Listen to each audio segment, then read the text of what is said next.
London's under siege by moped thieves. Watch here as these thieves targeted an Arab jewellers in Maida Vale. Just like we see on Instagram, they've come prepared, dressed in all black and on high-powered scooters. One armed with a machete stands guard at the door, whilst the other on the inside is active in what they would call inactive drilling. But they've bitten off more than they could chew. The man them there with the machete calls on his fellow hitter to come with an extra bag to throw the hoard of jewels in. He runs across like a little bitch, his body language indicative that he is not really about that life. This reminds me of a scene from Rush Hour 3 where Carter opens a door and gets a bit more than he bargained for. Whoa! God knows where this man came from. Probably was sleeping in the back. A sleeping giant, hairy chested, Dothraki looking runs out of the shop, pissed that this scumbag little thief even dared to pull off a drilling at his fine establishment. The thieves start to scatter just by the sight of him, whilst he takes aim at one and appears to try to mount the guy's bike on the thief's passenger seat. This guy actually tried to jump onto the thief's passenger seat. Bear in mind this guy has got a machete. His friends have got machetes. He can't see behind him. This guy is a brave. This guy's a fucking lion. He tried to mount pillion on a thief or a driller's or whatever you want to call him bike. That's insane. I find that insane.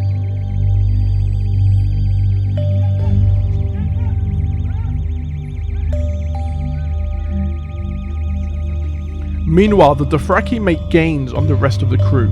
One guy armed with nothing but a belt finally gets to leash out at the thieves the same way he was brought up, with a slipper.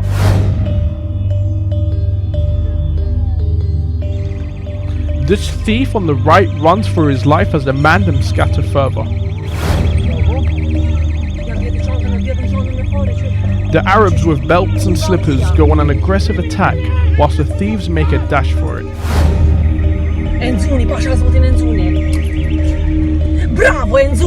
With one thief caught and detained, the man with the belt teaches this thief another lesson in discipline. The thief stands up and cries for help, whilst the Dothraki engulf him in flames. Despite them being armed with machetes and the Dothraki with nothing but cones, the Mandem don't back their guy and leave him for dust whilst they skirt out of the scene. Raids have been happening for a while now. Watch here as cops foil this raid on an RBS bank.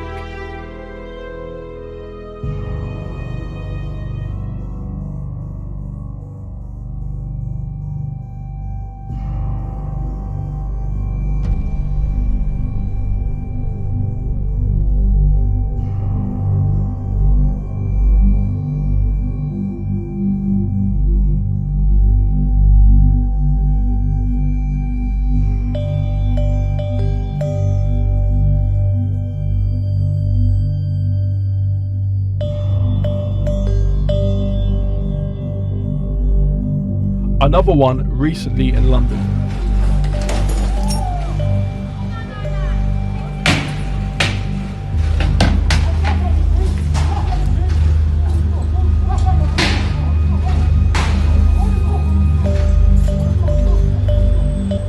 Despite ramming being an effective tool in disrupting a raid, we here at SMRL have recovered 46 stolen bikes in 8 weeks. Bikes we believe are used in raids such as these. 130,000 subscribers strong on YouTube, with the backing of the biggest motorcycle theft protest on Facebook. We boast the biggest platforms with the most active followers that help us in our fight against moped crime. And that's not me trying to gloat. It's honestly, this is not just me. Every one of you subscribers, every one of you followers, every one of you who likes or even maybe doesn't like but has the energy to send a message on Instagram or even is aware of us, we thank you for sending in reports of stolen bikes, locations, intel, or whatever you want to call it, because we have the biggest feed of these things. I mean, I actually think we have probably more reported stolen bikes to us than probably the police do if you compare the statistics and the time frame. We love what the police do, but they can't be in two places, or they can't do everything at once. Not with the budget cuts and you know, and the cuts and stuff that's going on.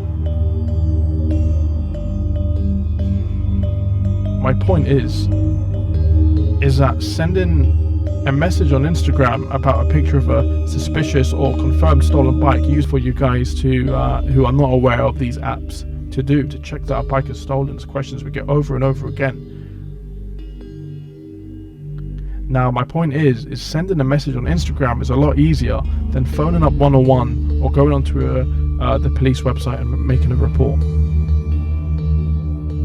This is not a rant at the police. I'm just saying eventually I feel like there needs to be means of people being able to report things easier to the police, to encourage these sort of reportings. The police or us, we can't be everywhere at once. So my point is our subscriber base, our followers are our eyes and our ears. No longer looking for stolen bikes hours on end. We constantly have a list of bikes that we need to check out, lists that are being updated and added to on a daily basis.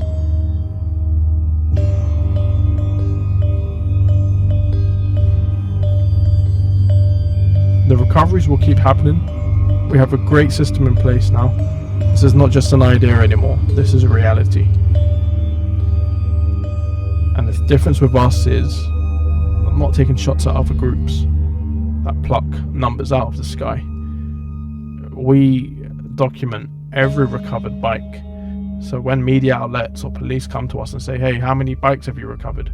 We don't pull out a figure out of the sky. There's the documents, there's the pictures, here's a trail. Everything above board. No faking. No drama. Pure recoveries for victims. Run over. Anyway, guys, I want to move on to the next story. A story that has touched a lot of us in the biking community very recently. And people that I know that are truly affected by this. We all care about our bikes, some more than others, especially when your bike is your means for work.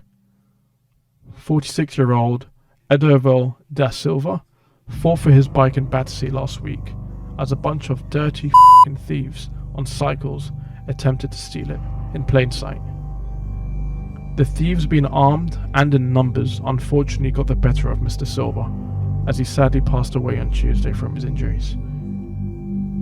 SMRL went straight on the offensive in honor of a fellow fallen biker and arranged a mass ride out to Westminster to raise awareness of his death. It's vulnerable delivery drivers such as Mr. Silva that put so much on the line to deliver goods to a city that's relying on such convenient services. However, we don't get the awareness that we need when we're attacked, dragged off our bikes, and sometimes even killed. Whereas in the same week, a celebrity gets caught up in the theft just like Mr. Silva was and hides in a vault for cover, despite not sustaining any injuries.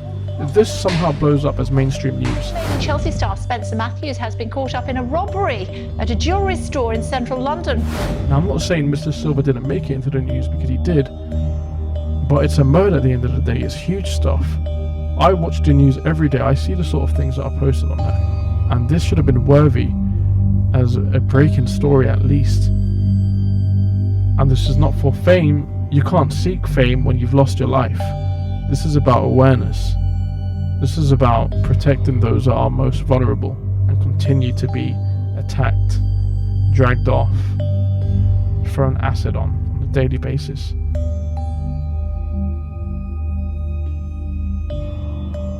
I won't voice my opinion on that further, as it's as frustrating as it is insulting. The culture of scouts or spies, as shown in my previous videos on bicycles, looking out for low security motorcycles is still, to then progress onto more serious crimes, is a growing trend. These so-called teens, or sometimes even men on cycles, go around in groups. They can be intimidating for not only bikers, but normal pedestrians going about their day-to-day lives. Watch here as one of these so-called scouts checks out a parked scooter on the main road, and then goes on to check a covered bike outside someone's house. These are probably the same type of thieves that I not so regularly amuse myself with on Instagram. I said hello to a few of them. And if that's the type of followers that you are, but you know what the funniest thing is, man? People are angry, man. It sounds like people are angry